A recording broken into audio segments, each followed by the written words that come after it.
cambio de época donde definitivamente el papel de las mujeres es un papel relevante. Y yo creo que también pondría como en el escenario que una de las cosas que hacen que estemos viviendo ese salto de época, ¿sí? O salto civilizatorio, como le nombraba, es también cómo nosotros le damos la importancia a la sensibilidad y no nos escapamos de la sensibilidad. Porque cuando nosotros pensábamos en la idea de ser mujer, ¿cierto? Como que esa idea entre mujer y sentimiento era problemática, ¿no? Siempre nos ponían en el escenario como las que son más sensibles o las que lloran más, pero la sensibilidad, digamos que tomó una dirección distinta, en la medida en que la sensibilidad es más bien cómo nosotros vemos el mundo, cómo pensamos el mundo y cómo enunciamos el mundo que estamos sintiendo, ¿sí? O sea, que en últimas aparece en nuestros sentidos y atraviesa nuestros sentidos para transformarnos. Entonces yo creo que ese salto de época también corresponde a pensar la sensibilidad desde un papel distinto, no como lo problemático de la modernidad, donde la sensibilidad era irracional, sino más bien una razón sensible que entienda el Estado, que entienda las instituciones, que entienda el papel de las mujeres, el papel del hombre de manera distinta. Entonces, yo creo que sigamos como con la conversación que contábamos que veníamos hablando o problematizando esto de esa pregunta del ser mujer, ¿qué es eso de ser mujer? Y sí, yo creo que este momento ha volcado más bien, este momento nos invita a despertar la sensibilidad. Entonces, desde el arte, desde la cultura, desde los saberes, desde podernos conmover con las cosas que nos rodean en este país, ¿no? Incluso también pensar las cosas que nos rodean invita a como sentirnos distintos con el espacio público, o por lo menos pensar una relación distinta con el espacio público, ¿sí? Y ya, yo creo que ahí como que lo dejo para abrir como la conversación con ese tema. Creo que Patricia nos puede ayudar mucho a pensar ese asunto de la sensibilidad, no solo en relación con las mujeres, sino en relación con los conflictos, o sea, y en relación también con eso, con el cambio de época. Ese papel. Claro, no estamos en una época de cambio, sino en un cambio de época. Entonces, porque hay un mundo del conocimiento que se agota, que se agotó, que fracasó. Y hay otro mundo, no es que nazca, porque hay un acumulado con ese mundo, el mundo de la resistencia, del cambio. El cambio, ahora está la palabra cambio y es muy importante, pero ese cambio siempre estuvo en la gente de la resistencia. Cambiar el sistema, cambiar la sociedad, cambiar. Entonces, ese mundo que se agota es un mundo del conocimiento, de la academia, del neoliberalismo, de toda la academia puesta al servicio de un modelo que se presentaba como la salvación de la humanidad, como el vaso lleno que se iba a derramar, iba a irrigar la pobreza y todo se iba a resolver con las grandes alianzas estratégicas. Ese mundo fracasó estruendosamente. Estamos viviendo ese fracaso. Pero eso es en apariencia. Porque ese mundo, y eso lo experimenté yo ahora en el ministerio, se convirtió en cultura. Y aún gente muy progresista, muy de izquierda, está impregnada del lenguaje del modelo neoliberal. O sea, son muchos años, es que son más de 30 años de ese modelo, más de 30, 40 años ya de ese modelo que logró su cometido más importante, convertirse en cultura. Es muy difícil, cuando una cosa está hecha cultura, es muy difícil sacarla de la gente. Entonces, en este momento, el cambio social que estamos tratando de hacer, que está tratando de hacer este gobierno del cambio, tiene que ser un cambio cultural. Porque si no es un cambio cultural es muy difícil. Si no cambiamos la mentalidad de la gente, la manera de ver el mundo, de ver la vida, es muy jodido. Fíjense que perdimos el plebiscito. Hubo unos acuerdos muy importantes y el plebiscito se perdió en una guerra cultural es una guerra cultural en los púlpitos de las iglesias cristianas, una guerra cultural utilizando el género, utilizando las mujeres y los homosexuales, diciendo que con esos acuerdos las mujeres iban a ser obligadas a abortar y los muchachos todos se iban a volver homosexuales. Una cosa tan primaria, pero al mismo tiempo fue muy eficaz. La prueba es que perdimos el plebiscito. Entonces, si no se acompaña el cambio social por un cambio cultural, la paz se puede dañar, se puede retrasar. Entonces ya desde el punto de vista de los artistas y de las artistas, hemos dicho que una paz que no se cante, que no se cuente, que no se pinte en las paredes, que no se poetice, que no se represente, se muere de tristeza, se retrasa y a lo mejor se devuelve. Entonces la sensibilidad, porque sí, yo he visto a neoliberales llorar imaginándose el mundo feliz de la sociedad de mercado. Estamos hablando de transformar la sensibilidad también. Es otra sensibilidad, es cambiar la forma de hacer política. La política no puede ser, como decía Jorge Eliezer Gaitán, un asunto de, él los llamaba los ajedrecistas del cálculo. Es un nombre perfecto, ¿no? Hay que cambiar la política porque no tenemos que jugar ajedrez para sentir. Tenemos que hacer, por ejemplo, para mí el relato de nación de Colombia es la construcción de la paz.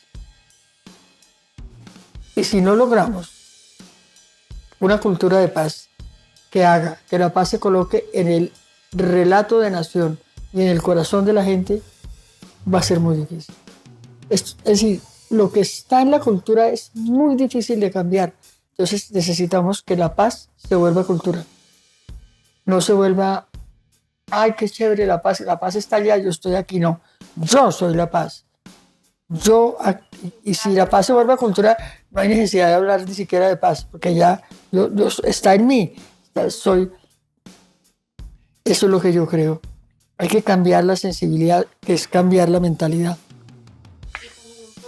Yo pensaría que las mujeres, o sea, en aquella confrontación teórica que además está en los diálogos de Platón y está en Aristóteles, frente a la razón, ¿no? O sea, el mundo de la razón, ahí empezó una tensión y ellos descalificaron, y además descalificaron todo el tiempo, empezando por ellos, descalificaron todo el tiempo a las mujeres, poniendo y reduciendo a las mujeres solamente en el papel de la procreación, pero que no tenían inteligencia y que no tenían capacidad para manejar lo político. Ahí está, en esos textos está eso. Entonces ahí hubo una tensión muy complicada entre la razón y entre el mundo de lo sensible.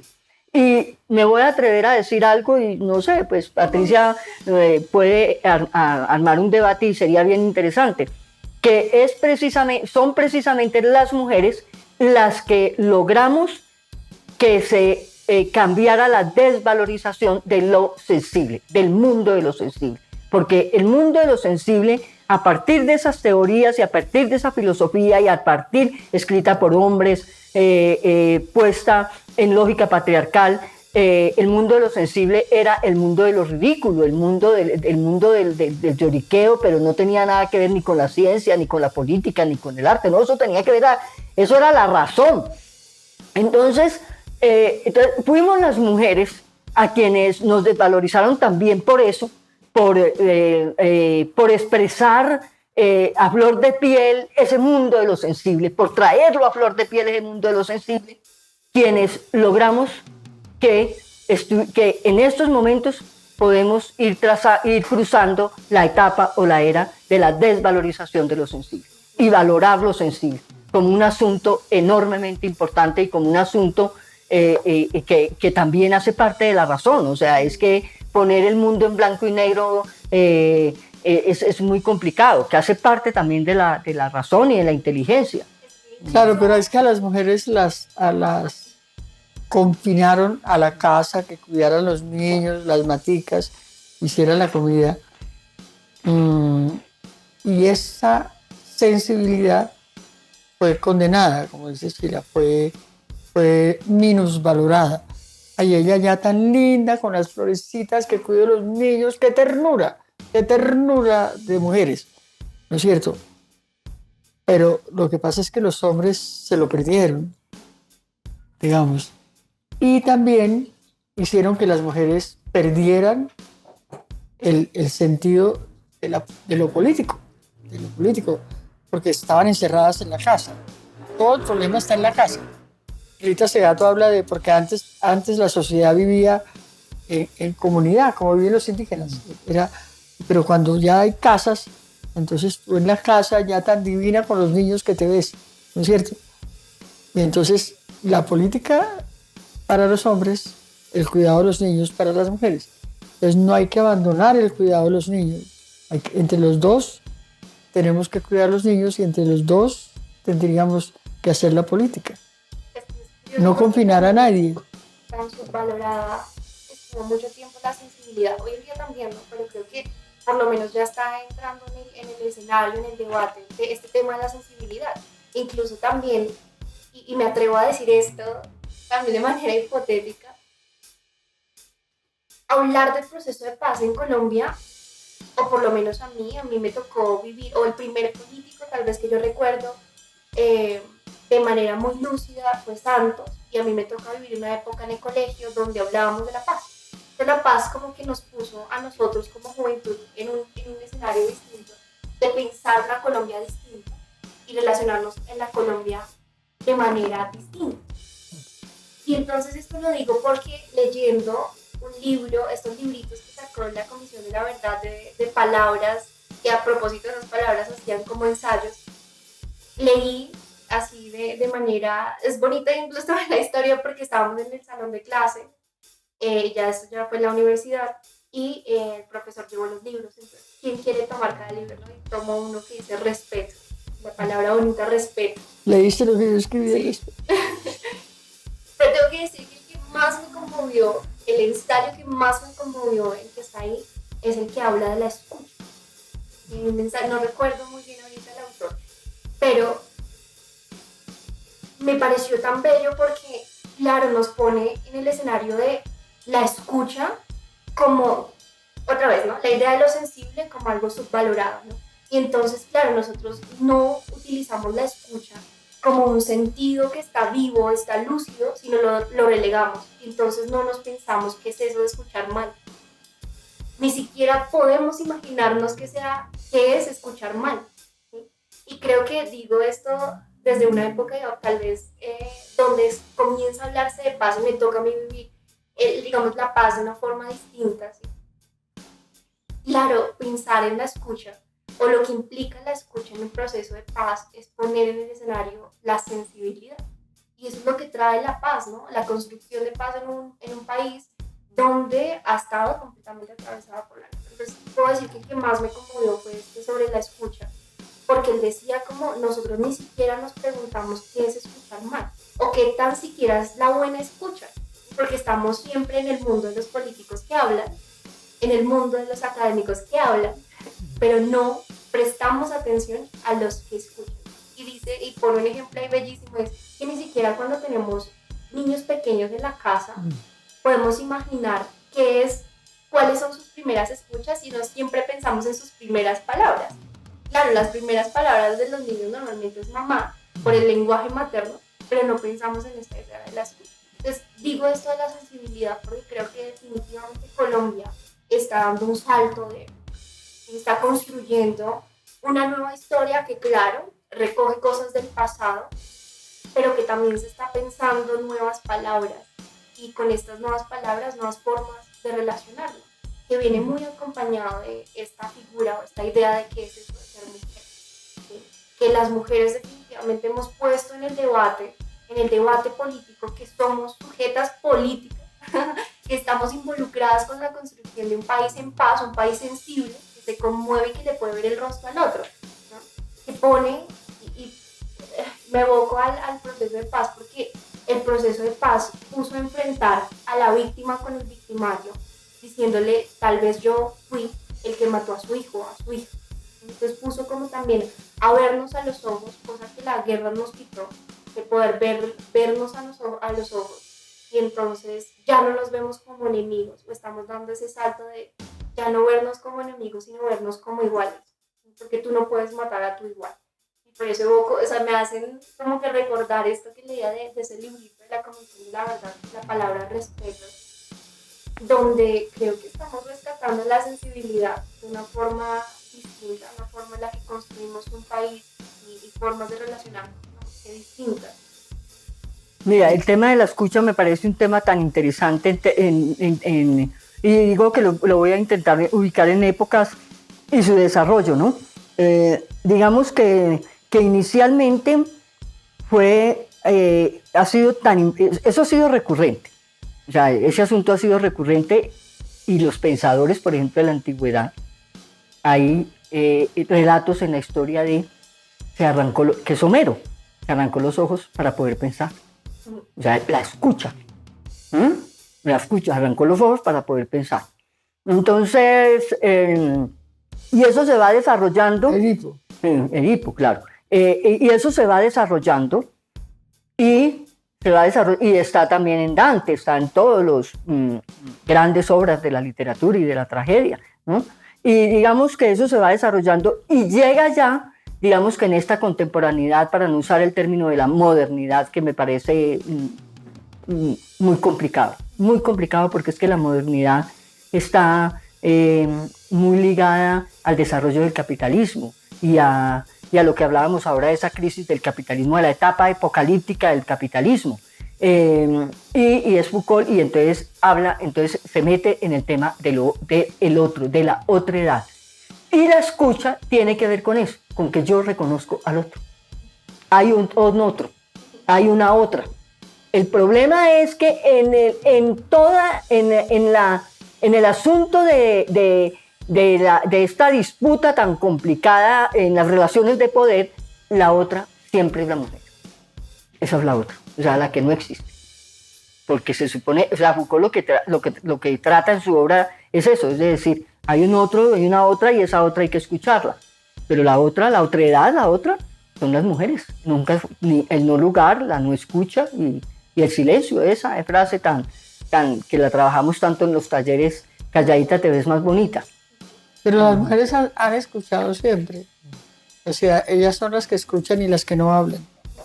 Entonces, a mí lo que me parece más importante de los dos, tanto sobre todo de los sectores considerados subalternos, es construir un pensamiento propio.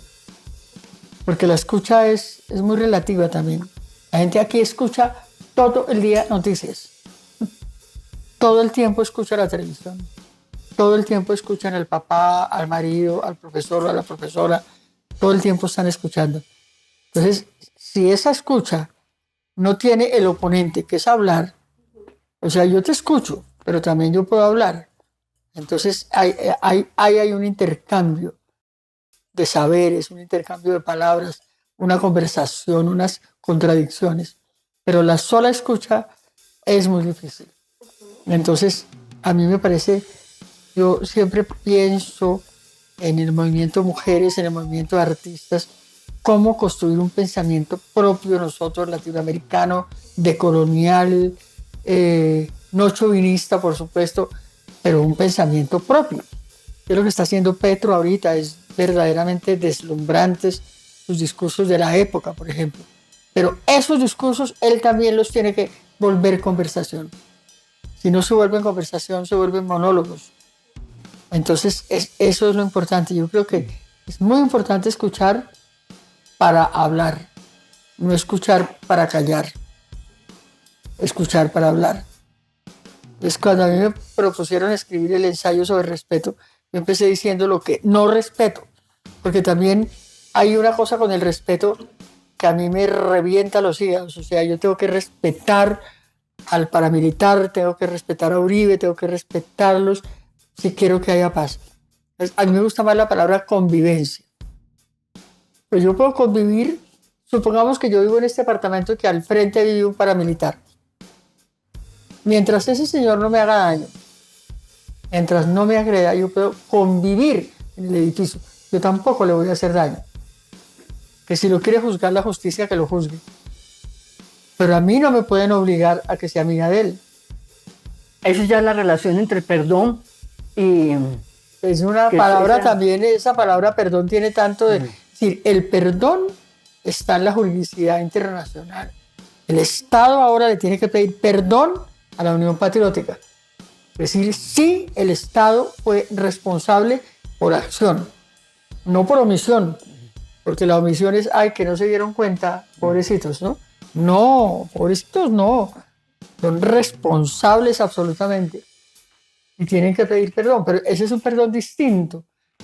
Pero a una víctima uno no la puede obligar. Yo no sé, a mí por lo menos y a Chile le Costa 2 veces me propusieron hacer un trabajo artístico con los paramilitares desmovilizados, jóvenes, inclusive me dijeron que había un presupuesto muy importante. Y yo dije no, prefiero que estén haciendo teatro al que estén mochando cabezas, por supuesto, pero yo no soy la indicada para hacerlo. A mí nadie me puede acusar de sectarismo por eso. Yo tengo mucho dolor y mi dolor es tan respetable como cualquier otro, entonces yo no soy la persona indicada para trabajar con ellos. Que trabajen otras personas que no tienen eso adentro, yo no fui capaz. Me da mucha pena, pero no. Y eso también cuenta, eso es una sensibilidad, una manera de manejar la sensibilidad. O sea, no el arte es un ejercicio, ¿por qué tengo que trabajar con ellos? No. Claro, queremos la paz, entonces, ¿cómo te dijera? Obviamente, yo no les voy a hacer a ellos el más mínimo daño.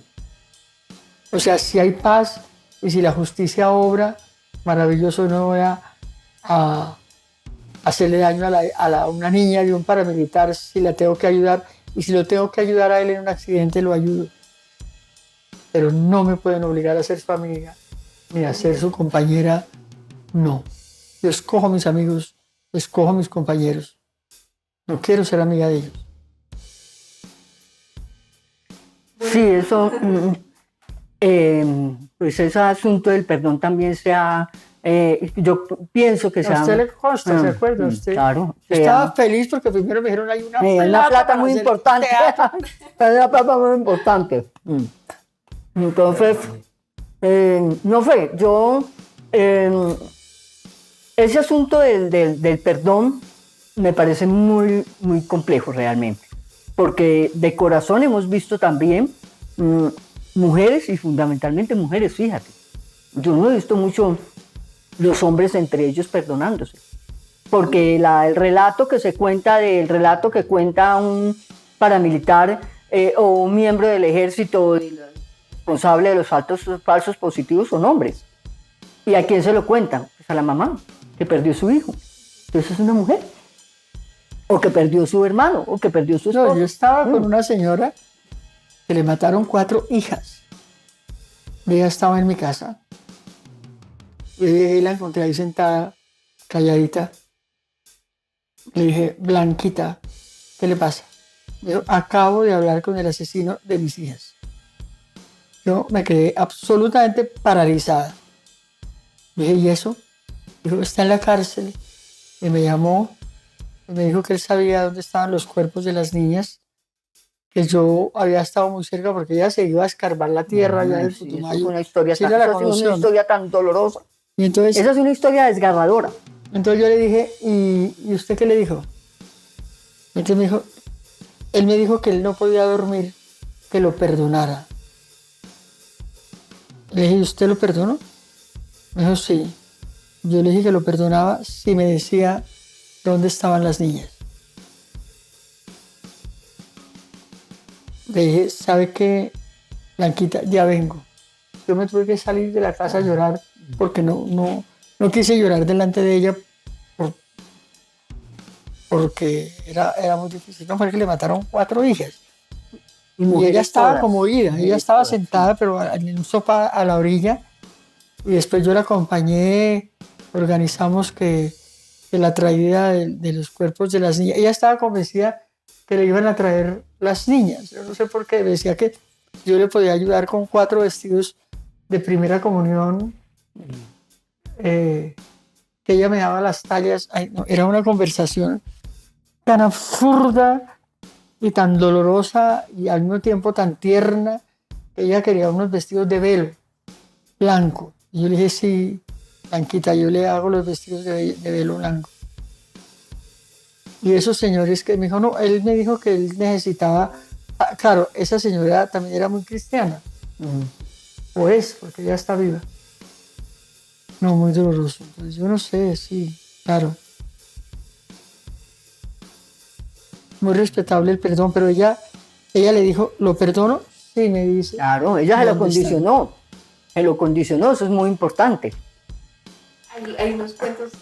Ahora, es que no sé, pero o sea, en este momento, en esta tragedia tan terrible que hemos vivido, que es la tragedia de la muerte, tan alevosa, tan criminal, tan fuerte, ese asunto del perdón se vuelve un asunto judeo-cristiano, de esa cultura. ¿Se vuelve qué? Un asunto judeo-cristiano, de esa cultura judeo-cristiana. ¿Quién nos enseña a que el perdón hace parte de las obras de caridad o de los 7 mandamientos, de los 10 mandamientos, yo no sé qué? Por eso es mejor la palabra convivencia. O sea, si hay paz, tenemos que convivir. Los paramilitares, está muy bien que se vengan a Bogotá, o sea, si no están pagando cárcel, y seguramente nos va a tener, usted sabe que en la cuadra hemos vivido, yo estoy hablando con un señor que yo sé que es paramilitar y hablé con él, y tiene un restaurante, y yo iba allá al restaurante, y el tipo es amable conmigo, yo no le voy a hacer ningún daño, pero nadie me puede obligar a que sea amiga de él. Nadie me puede obligar a que sea amiga de nadie. Hay gente bellísima y todo, pero que no es amiga mía. Yo escojo mis amigas, mis amigos, no sé, ¿no? Ese es un tema muy difícil, y se presta para muchas elucubraciones. O sea, hay que hacer la paz, y la paz total como se pueda, y todos tenemos que aportar. O sea, lo importante es desactivar la venganza. Eso me parece mucho más importante que el perdón. O sea, a mí me traen un paramilitar que vive aquí al frente, yo vivo aquí, yo no me voy a ver cómo le hago daño. Eso, por ejemplo, hay que desactivar la venganza. Yo no me voy a vengar de él, pero a mí no, el perdón, allá ir a arrodillarme, juntos cogiditos de la mano, no. Es que hablar de todas esas cosas siempre resulta muy conmovedor. O sea, yo creo que pensar la historia de Colombia como la historia de la violencia, pues digamos que tiene muchas aristas, porque lo que les comentaba, yo creo que ahorita puedo sentir que hay una crisis, ¿no? Como que hay un cambio, como que definitivamente se siente que las cosas están cambiando. Y ¿Para ti en qué está cambiando? Desde el punto de vista del comportamiento, no desde la política, porque no, eso... definitivamente creo que, y lo hace así, la forma en la que nos relacionamos en un espacio tan común como el colegio. ¿Como el colegio? Como el colegio. Y digo esto del colegio porque para mí estar en el colegio fue... Yo tengo 20 años, salí hace muy poco del colegio. Y para mí estar en el colegio fue un espacio donde mi mundo se expandió. Y donde definitivamente yo tuve un compromiso con la, no sé, con la forma en la que vivía. Yo estudié en un colegio de Soacha con condiciones pues muy dignas para estudiar, para uno educarse, ¿no? Para aprender. Pero acá descubro la maravilla que era encontrarme con, digamos, el querer saber más de lo que estaba pasando en mi colegio. Y entonces me encuentro con un profesor de filosofía que hace que mi mundo definitivamente cambie. ¿Sí? Y ahí comienzo a ver con otros ojos lo que era vivir en Soacha, un municipio como Soacha atravesado por el desplazamiento, por la pobreza, por la estigmatización, unas condiciones bastante complejas.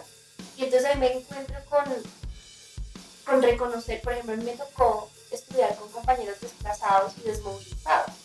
Y era muy interesante, imagínense, yo estaba como en octavo noveno, y era muy curioso escuchar a mis compañeros hablar de la paz. todos encontrábamos la necesidad de que definitivamente no queríamos un país de violencia. Y ahí comencé a sentir como definitivamente Colombia dice no a la violencia. Y entonces uno ve esto del estallido social que desbordó también en la juventud el sentimiento de las cosas cambian o cambian. Y vemos del otro lado todo lo que representaba o representa la derecha, que es el retroceso de un país de violencia, ¿no? Entonces vemos esas dos como figuras, el pasado hostil violento de Colombia agrediendo a la juventud llena de esperanza para cambiar el país. Y definitivamente ganamos. ¿Sí? Ganó la juventud que se piensa el país distinto, ganó la juventud que hoy tiene la necesidad de hablar de otras cosas, por ejemplo, de arte y de paz. Y lo digo así porque incluso lo hablábamos con nuestros compañeros, todos venimos de Soacha, y decíamos, es curioso porque en Soacha uno ve muchísimas organizaciones de compañeros que hacen arte y cultura. Entonces uno ve salidas de colegio llenas de compañeros que se dedican a, digamos, al mundo del graffiti y al mundo del, no puedo pronunciarlo, pero el freestyle, el hip hop. El freestyle. Uno los ve reunidos y es muy bonito. Entonces eso es una belleza. Sí, de acuerdo. Y entonces, por eso les decía que en mi colegio yo dije como, wow, creo que sí, Colombia está cambiando. Y yo creo que la manifestación de todo eso fue el estallido social. Y como y yo creo que el estallido social fue un estallido cultural. De acuerdo. Esencialmente, sí. Incluso también pensaba como, ¿qué es lo que hace que uno se anime, por ejemplo, en una marcha? La batucada, las personas que están bailando, y el ambiente como fiestero, como de felicidad. Ustedes están cambiando esto también, los jóvenes. Porque, el encuentro. ¿Sabes? Las feministas, por ejemplo, hacemos mucho, las de mi generación y generaciones posteriores también, mucho discurso sobre el cuerpo. Pero los jóvenes, las jóvenes, son el cuerpo. O sea, una cosa es hablar del cuerpo. Yo cuando empecé a ir a discotecas y ver que las peladas llegaban en combo, en gavilla, en pandilla más bien, solas y salían a bailar o en combo o solas, ¿no? Pero claro, está en general respaldada porque ahí están las otras y los otros. También van con sus amigos. Ese es un cambio cultural, pero tremendo. Tremendo, es un cambio absolutamente revolucionario. Y la revolución no está solamente en los ideales del cambio de la sociedad, está también en el cambio del cuerpo. La corporeidad, la presencia, hay cosas que están cambiando, pero es muy berraco también que las dejen cambiar. Es decir, es que es muy difícil aquí, en este país. Yo creo que mi sensibilidad es como un yo-yo. Hay días que siento que esto está cambiando, que todo puede cambiar, que esto va bien, que berraquera para adelante, pues madre, me levanto así. Y claro, yo soy artista y también me quiebro, porque eso, por la tarde ves que hubo una masacre, que a pesar de todo, no sé, pasan cosas tan duras que es imposible sobreponerse. Es muy difícil.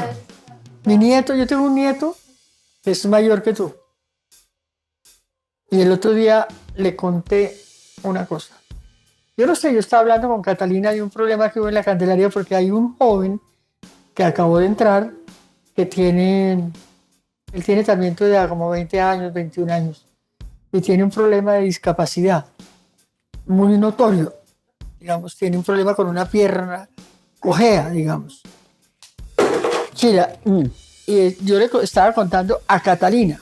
Le dije, entonces el muchacho se afectó porque había una escena, él entró para ser actor, de soldados. Y estábamos buscando qué actores de los jóvenes podían hacer de soldados, y él quería hacerlo. Pero hubo que decirle no. Digamos, una de las actrices, Chila, venga, oye esta historia. Sí, ya voy. Hubo que decirle no. No, porque el ejército no es sino exige, que pongan acá y suben. No te reciben si eres miope o si eres no sé qué. O sea, tiene que ser un joven con todas sus cualidades bélicas dispuestas. Entonces a él le dio muy duro eso, de que le dijéramos que no, se sintió discriminado. Y no fue una discriminación, o sea, no fue, digamos, no hubo como esa intención de discriminarlo, sino de que no hiciera, de que para hacer ese papel de soldado, imagínate un muchacho con esa discapacidad. Entonces, mi nieto me dijo, ¿y por qué le dijeron que no? Si el teatro puede con todo. Podía ser un soldado herido, por ejemplo, podría ser cualquier otra cosa. Es mucho. Eso, abuela, que hicieron es una discriminación. Mira, no te conté, es que es muy impresionante, Chila, porque ese muchacho, si lo has visto, que tiene una discapacidad. Entonces, al muchacho le dijimos que, no le dijimos, Norita le dijo, pero por decisión del grupo, yo no había entrado todavía, que no podía hacer el papel de un soldado en Camilo, pues porque eso tiene una lógica, los soldados no lo reciben si tienen una discapacidad, ni siquiera si son miopes, no lo reciben.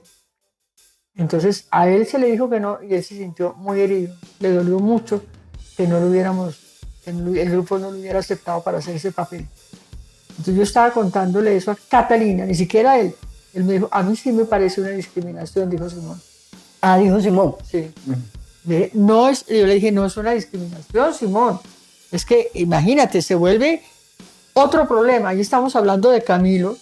Entonces se vuelve otro problema, el poco se vuelve otro. Le dije, claro, porque es que en la obra todos son Camilo. O sea, va a parecer un Camilo cojo. Entonces le dije yo, es como si se necesita mostrar una mujer joven y yo no puedo hacer el papel. Dije, eso no es discriminación. Él se quedó callado y me dijo, sí es discriminación. Claro, es discriminación. Porque el teatro puede resolverlo. Claro. Hubiera podido ser un soldado herido, me dijo. Él tiene toda la razón. Claro, tiene la razón. Yo no tenía la razón. Entonces, en ese sentido, hay un cambio.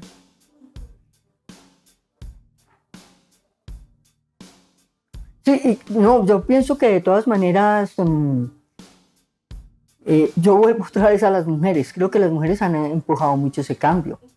O sea, revelarle y gritarle al mundo que lo privado es político, eso es un cambio de una trascendencia impresionante. Que lo que ocurre en la casa, al interior de la casa, es un asunto de la política, es un asunto de la sociedad, y que los trapitos sucios se lavan en casa, no lo aceptamos. O sea, ya es un relato que por muchos años los trapitos sucios se lavan en casa. Lo que ocurre aquí en la casa no se puede comentar afuera. O sea, todas esas costumbres, pensamientos con los que nos criaron, eso se está rompiendo. Y eso se está rompiendo y eso es enormemente importante. Y entonces eso va generando un cambio en la espiritualidad, en la manera. El castigo social que hay en este momento frente a los acosadores, a los violadores. O sea, eso es otro cambio. La ley no los castiga, pero en este momento para un tipo acusado de acoso es... Les voy a contar otra historia que me hace pensar que definitivamente está cambiando. Curioso porque yo cuando estuve en el colegio, me remonta a colegio porque fue la experiencia más conmovedora para mí, la verdad. Y es que cuando estaba en el colegio, más bien cuando salí del colegio, pues yo mantuve un contacto muy directo con mi profesor de filosofía. Y es curioso porque una vez volví, o sea, era tan fuerte la relación que yo pude mantener con el profesor porque lo que les digo me despertó como el mundo, la necesidad de saber. Y entonces yo vuelvo allá y me encuentro con un panorama muy distinto. Mientras yo vivía el aula de clase, donde los hombres tenían la palabra y las mujeres siempre estaban relegadas escuchando, me encontré con un salón de clase donde las mujeres tenían la palabra. Y entonces el profesor también, como asombrado, me dice, Natalia, estoy sorprendido porque los hombres, me lo dijo así, los hombres se silenciaron. O sea, y entonces eso para mí fue como el golpe, o sea, irme para atrás y decir, claro, cuando yo estuve en el colegio todavía se hablaba de que las mujeres cuando jugaban fútbol eran marimachas. Y otra vez, o sea, yo tengo 20 años, es curioso porque decir como en el aula de clase, cuando yo estaba estudiando, se nombraba que las mujeres que estaban o jugaban fútbol eran marimachas, y ahorita encontrar un panorama tan distinto donde las mujeres son las que tienen la palabra. ¿Y cuánto hace eso? ¿5 años? ¿4 años? Por ahí 4 años. 3 años. Eso fue en el 2020, cuando yo regresé. 3 años. Imagínate, es un panorama muy, muy curioso porque es muy reciente que las mujeres ahorita tengan la palabra en el aula de clase. Y, no, hay un salto, hay un salto. Exacto, definitivamente hay un salto, y yo creo que hay un salto. Definitivamente hay un salto, y me siento también muy conmovida, pero demasiado conmovida. Pero mira, nos acaban, ahora cuando yo estaba de ministra nos llamaron del Senado, aterrorizados esos senadores, porque Colombia estaba ocupando el primer lugar del mundo en bullying en los colegios. Yo quedé muy impresionado con eso, muy conmovido, porque al mismo tiempo que está cambiando, como tú dices, que las chicas, las mujeres jóvenes se están empoderando y son capaces de hablar. A mí me costó la vida poder hablar. La primera vez que salí a hablar en público, salí corriendo. Me morí del susto. Pero como al mismo tiempo está eso del bullying, que es dolorosísimo. Los pelados y las peladas se suicidan. Se están suicidando, claro. O sea, estamos viviendo esos dos mundos a la vez. Y fundamentalmente, claro, se están suicidando niños también, pero la estadística está demostrando que son más las niñas que se están suicidando. No, ya dijeron que eran los niños. Sí, en números. Porque para un niño es muy difícil, si ha estado educado como hombre, por ejemplo, si es homosexual, es muy jodido que todo el tiempo le hagan bullying y no lo reciban, no lo acepten. No, las niñas también se suicidan, claro. Pero ese día hablaron de unos datos estadísticos, sobre todo de niños, hombres. Aquí, yo también lo hablábamos con los compañeros. Es rarísimo porque la juventud definitivamente está cargada de mucha esperanza, de que esto definitivamente cambie de manera radical. Claro, habrán cosas del pasado que queden. Pero tú puedes decir que toda la juventud, o sea, también... Pues, no sé si toda la juventud, pero por lo menos la mayoría. La mayoría que tú percibes, ¿no? Está en Tu percepción es esa. Es que ese sentimiento de cambio se mantiene. Y esa idea de que a pesar de vivir en un mundo cuyo futuro es tan incierto, ¿no? De hecho, aquí quiero decir esto porque me parece muy lindo bajo la idea de lo importante que está haciendo el continente, la Latinoamérica. Una Latinoamérica que se ha levantado y se ha pensado a sí misma como un continente independiente, y que yo creo que hoy en día es la oportunidad, ¿sí? Como que el continente más idóneo para cambiar el mundo. Y lo digo así porque... No, eso sí es verdad. Aquí es desde aquí, mejor dicho. O es desde aquí, porque es que ya antes era Francia, Italia, Londres, por favor. Y uno siempre como esperando la teoría, No, ahora es ese mundo que nos está dejando. Nada. Y eso creo que nos dimos cuenta. Y yo creo que en Latinoamérica... Aún los europeos nos están mirando desde ese lugar. Los mismos europeos están diciendo, la última vez que estuve en Europa, que estuve en un congreso del Partido Comunista, todos los españoles, todos los ponentes, porque habían ponentes de todo el mundo, el tema era eso, es cómo miramos América Latina. Nos toca mirar América Latina, era Europa y entonces los delegados eran todos, pero europeos, aquí no habían delegados latinos o eran muy poquitos los delegados latinos. Quedé muy sorprendida con eso. O sea, hay que mirar y aprender de los latinos. Y nos toca aprender de los latinos ese camino que están recorriendo, tan interesante y tan tortuoso, por supuesto, pero también tan distinto. O sea, cada país está viviendo esta historia del cambio. A nosotros nos toca un trabajo muy jodido que es desaprender. Desaprender es muy importante, deconstruir, porque de alguna manera todo ese pensamiento colonial también nos ha permeado muchísimo, ¿no? Yo por lo menos trabajo en teatro, de un movimiento teatral muy importante. Nosotros decidimos hacer dramaturgia nacional, propia. Eso nos dio un poder y una fuerza tremenda. Es decir, hacemos nuestras obras. Pero parte desde ahí, ¿no? Uno, o sea, de varios acontecimientos. El primero es que comenzó el continente a pensar sobre sí. Entonces ya no era mirar hacia Europa, sino comenzar a pensar el continente desde el continente. Desde pensadores latinoamericanos. Mirar a Europa desde acá. Mirar a Europa desde acá.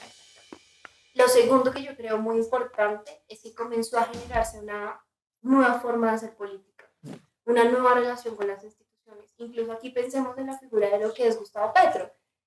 Es una figura completamente distinta en la medida que su discurso no, digamos, trasciende el lenguaje a lo sensible, a entender al otro, a comprender al otro. Yo creo que otra cosa que hace que Latinoamérica sea importante es que, por ejemplo, pensar el feminismo, pensar en feminizar el campo popular, feminizar el movimiento social, feminizar las instituciones, ha hecho que más mujeres se involucren en la política, o al menos que comiencen a denunciar y a evidenciar. Pero yo creo que Latinoamérica y la otra cosa que iba a decir es que, y esto digamos que ya lo han dicho ya varias personas, han hecho como investigaciones sobre esto, y es que dicen, la juventud está cargada de mucha expectativa, puede mirar el horizonte de posibilidades. ¿Y qué pasa en Europa? En Europa, con esta idea del fin de la historia, la juventud ya no podía pensarse por fuera del capitalismo.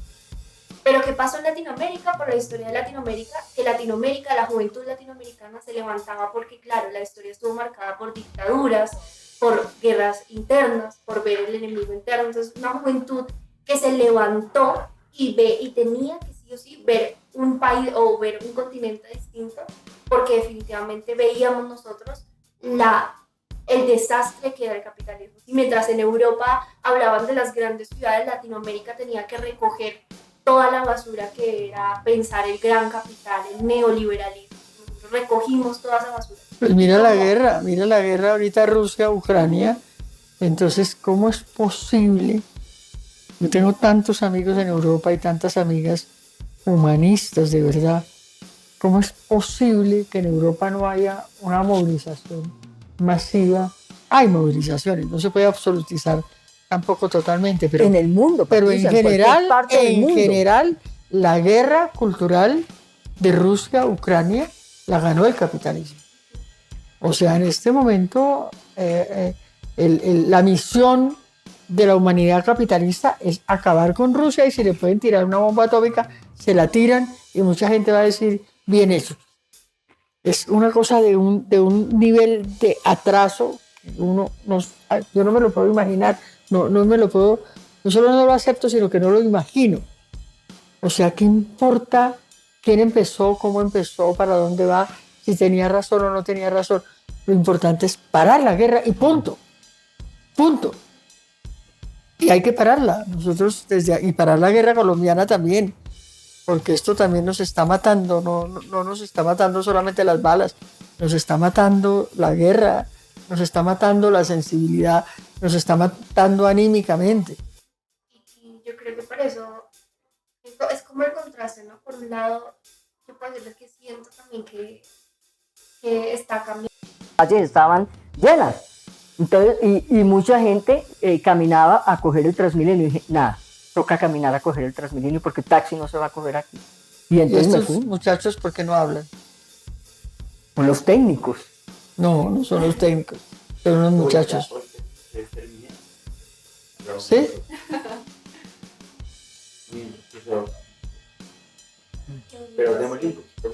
Pero sí hay otra, no importa que estén detrás de las cámaras, pero sí hay de hecho, no desde la teoría, sino de hecho, así como una performance, los jóvenes hombres también se están pensando o están actuando mejor. Primero actúan y después piensan en otras formas de ser hombre, en otras masculinidades, que no sea mandar, gritar, poder, ganar, tener siempre la razón, tener... Es otra manera, eso es muy bello también. Ese no es el problema ya de estos muchachos, ese no es su problema. Por eso hablamos del cambio. Es que ese es el cambio. Ese no es un problema, porque para un hombre también es terrible esa vaina.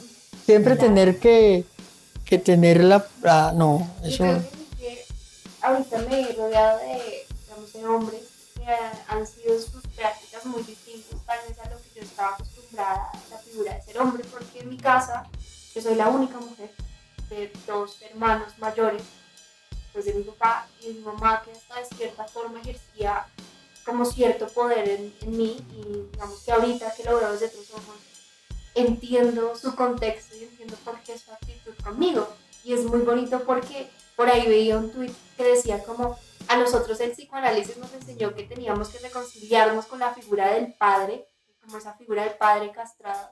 Pero lo cierto es que cuando nosotras las mujeres nos reconciliamos con nuestras madres, no solamente sana uno, sino sana la mamá o mi mamá. Y entonces ese es el orden simbólico de la madre que estábamos hablando al principio de la conversación, el reconocimiento de esa génesis, el reconocimiento de ese origen, claro, y el reconocimiento de esa lengua materna. Definitivamente. Y yo creo que puedo decir que yo me reconcilié con mi mamá, y tanto mi mamá como yo cambiamos. Claro. Cambiamos. Hablaron. Y mira que más que hablar, fue un momento de sentarnos a hablar, todo se dio, ¿no? Como que bueno, yo descubro la filosofía, yo me vuelvo muy rebelde en la casa porque pues como era la única mujer en un contexto, digamos, complicado, a mí me cuidaban mucho, me sobreprotegían mucho y pues obviamente eso hizo que yo pues fuese muy rebelde con mi familia, y eso generó una relación distinta con mi mamá. Obviamente tuve muchos problemas con ellos porque pues yo encontré esto en la política y me iba a marchar y pues obviamente mi mamá, no, como así, tú eres mujer, una marcha, ¿qué es eso? Súper escandaloso todo. Y pues ahí yo comencé a tener una voz en la casa. En el 21, en el estallido. Incluso antes, en el 2018, en la movilización estudiantil. Recuerdo mucho porque fue como el primer acercamiento que tuve con la política. Y entonces es curioso porque mi mamá obviamente me decía, ¿cómo tú vas a estar en una movilización? O sea, qué peligro. Y pues obviamente ahorita que lo veo con otros ojos, digo, la entiendo porque vivimos en un mundo muy complicado, especialmente para las mujeres. Pero eso hizo que yo tuviese una voz en la casa que no tenía antes. Claro, entonces imagínense, mi papá, mis 2 hermanos ejerciendo un poder patriarcal sobre mí y yo rebelándome. Entonces eso como que anima a mi mamá también a tener una voz y comienza a tener una relación distinta con mi papá donde ya son los dos, digamos, sobre la mesa poniendo sus problemas, y ya no solamente mi papá, digamos, reprochando por ser la figura del hombre, ¿no? Y entonces es bonito y lo pienso con mucha alegría porque nos reconciliamos con mi mamá. Nos reconciliamos en esa relación, digamos, que tan problemática por la misma sociedad patriarcal que nos puso en un escenario, digamos, muy complejo, muy, muy, muy complejo. Y fue bonito también descubrir que mi mamá tenía una voz. Y mi mamá tenía una voz, tenía autonomía, entonces era ya delicioso poderme sentar con mi mamá a hablar de otras cosas, cosa que antes no podía.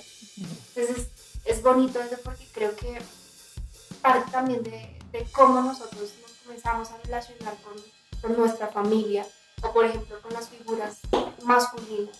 Yo he encontrado tener amigos. Por ejemplo, es que las mujeres no son amigas de los hombres, ahora los jóvenes más, ¿no? Tener amigos de verdad, sentarse a conversar sin necesidad de que medie, nada más. Sí, de acuerdo. Y yo he podido encontrar, digamos que... Pero si media, que medie, pero no que sea esa la única finalidad. Exacto. Eso no puede ser. Eso. Sí, y es difícil en la medida en que a veces la relación con los hombres es difícil porque siempre como que la única finalidad es esa, ¿no? Como que no lo pueden ver a una como una amiga, siempre tiene que haber algo más allá, ¿no? Hay ocasiones donde sí me toca sentar y decir como no, o sea, tú y yo podemos ser amigos, una relación bien bonita como amigos, prestarnos los ojos y ver el mundo de manera distinta sin la necesidad de ninguna otra pretensión. Claro. Entonces creo que el feminismo también ha hecho eso, y es cuestionar esa idea del cero. Ahora acabo de formar un grupo con 12 chicos que sufrieron lesiones oculares en el estallido. Hay una cosa tan conmovedora, pero son tan lindos. O sea, al principio fue muy fuerte, pero no se imagina Chile los chistes que se hacen entre ellos. pero mire bien. Uno con un ojo puede mirar bien, o sea, pendejo, le dicen uno al otro.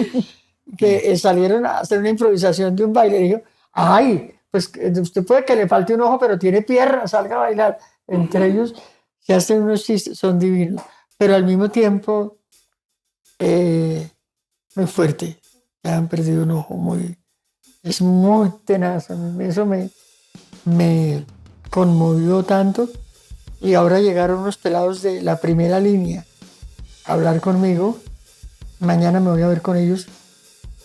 Y yo decía, pero carajo, por fin les veo la cara, ¿no? Entonces, claro, como es que lo lindo de la primera línea fue eso, que era una forma distinta de liderazgo. No era, míreme mi cara, yo como soy de buen líder y de chévere, y no sé qué, porque ¿cuál cara? Si no estaba la cara, estaban tapados. Ellos estaban, era un colectivo. Para proteger a la gente. Era un colectivo, no era la... Llegó Simona. Es que es individual. Tan linda. Aquí yo soy el líder entonces, y soy una inteligente. Una belleza. Y entonces vamos a hacer unas performances bien bacanas. Yo realmente me siento muy conmovida de esta conversación. Creo que cuando nos pasamos ese espacio sí era como un espacio más donde todas nos pudiésemos escuchar. Y que sea también de manera como tan fortuita. Hagamos un encuentro de jóvenes. Mira, yo voy a inaugurar, me encantaría que vinieran el martes. Vamos a inaugurar una cosa que se llama Diálogos Imprescindibles.